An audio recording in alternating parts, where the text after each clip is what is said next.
Da li je gospođa Snježana možda tu? Imamo nešto za vas, ako možete doći.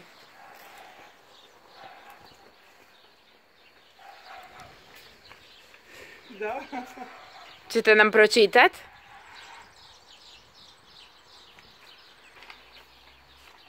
Nosim poruku iz daleka za najbolju mamu koja je uvijek imala.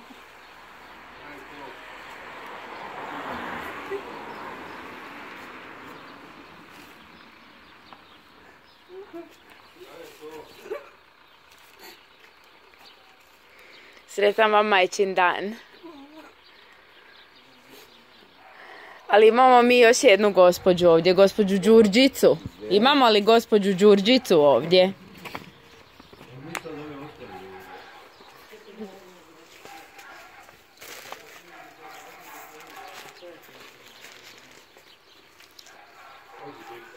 Dobar dan, jeste vi gospođa Đurđica?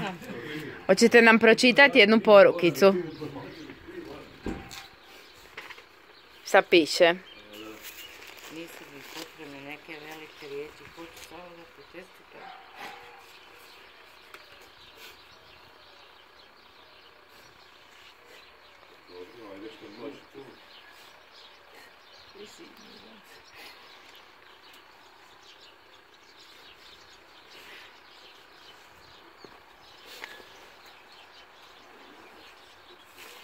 Sretan vam majčin dan. Hvala. Sve najbolje.